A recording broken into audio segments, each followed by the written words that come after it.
Alright, so let's talk about coming up with a list of features and details of what your software is going to include.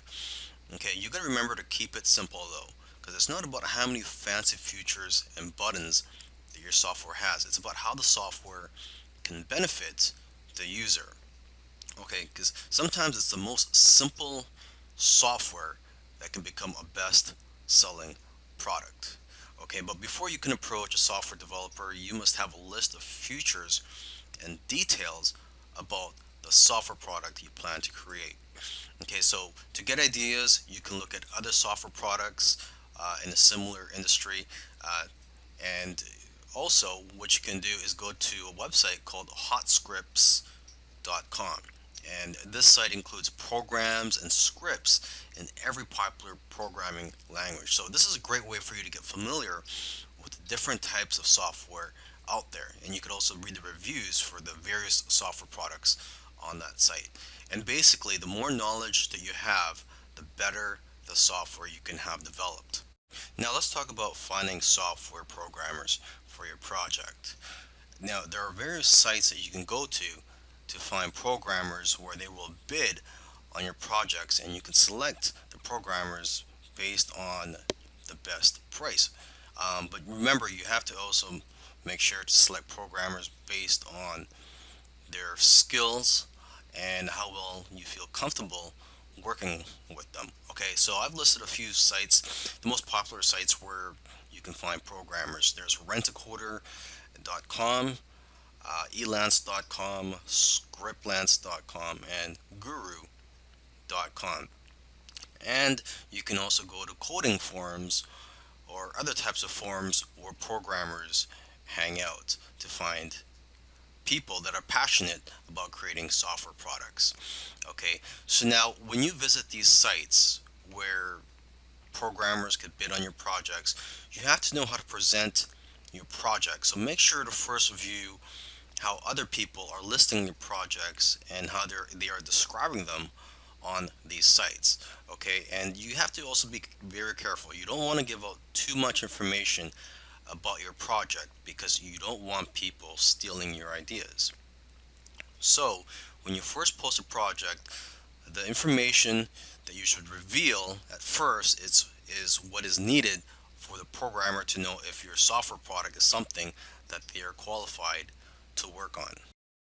Coming up with ideas for your software. So before you create a software product, you need to know what it's going to bring to the table. You need to know what problems it's going to solve, because that's what what software tools do, is that they solve problems or potential problems. Okay, so first let's start with ourselves. Okay, do you have a problem in your business or personal life that can be solved with a software tool? Because let's face it, if you have a problem, I'm pretty sure there's going to be other people out there with similar problems as you.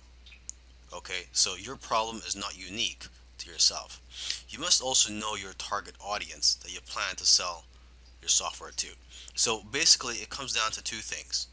Okay, consumers have a particular problem that needs to be solved, and two, they are looking for something that will make their life easier. Okay, you can also look at social media, forums, and your customer base to get an idea of what types of problems your customers or potential customers have and what they're willing to pay for. Because most of the time, people will tell you what they want, and if you give it to them, they will buy it. Okay, and oftentimes it's simply a matter of taking something that already exists and making it better, or expanding on the current software. So you got to ask yourself, what software out there has room for improvement?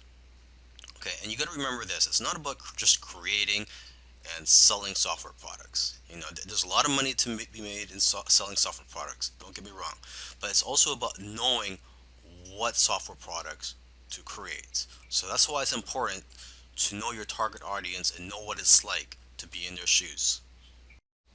When you're working with your programmer, you have to be very clear on what you want and be specific with the details. So you have to make sure you've done your research already before you hire someone to start working on your project. Okay, and you should also find out how long after they finish creating your software will they be able to fix any bugs. So, in my opinion, it should be at least 6 months after they've completed the software, where they could still fix anything that's wrong with your software.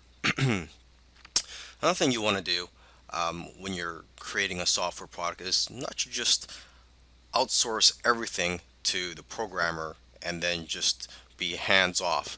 I mean, you really have to get involved and get your hands dirty if you really want this to be a successful software product.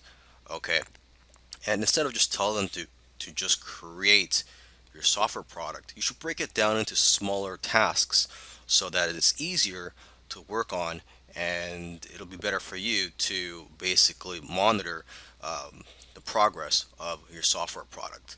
Okay, so for example, you can have weekly or bi-weekly tasks or goals for them to complete to make it easier for you to manage this project. Okay, and you could also encourage your programmers or coders by giving them bonuses for doing well on some of the tasks that you give them. Okay, and you also want to let your programmers know ahead of time what your budget is so they know what to expect. And so, with that being said, you shouldn't pay by the hour because it's hard to track the actual hours that they work, and that only encourages people to take their time on your project. I've been an internet marketer for several years now. One thing I've noticed is that a lot of the marketers that create software products are the ones that end up having seven-figure businesses. So that's one of the reasons why you want to get into the software business. I'm not saying that you're going to have a seven-figure business or a six-figure business, but it is a very lucrative industry. Software products, they have a higher perceived value than all other forms of digital products such as ebooks, video courses, audiobooks, etc. And another advantage to getting into the software business is the barrier to entry. There's not much competition out there. If you create a software product that's, you're not going to have much competition with that compared to other forms of products. For example, if you write a how-to book on a certain topic, you're going to have lots of competition for that book. There's going to be lots of other people that's going to write something on similar topic. Okay. Now, this course will cover the following topics. It's going to cover how to come up with ideas for your software product, how to come up with the features to include in your software product, how to find software programmers to create your software product, and how to manage your project.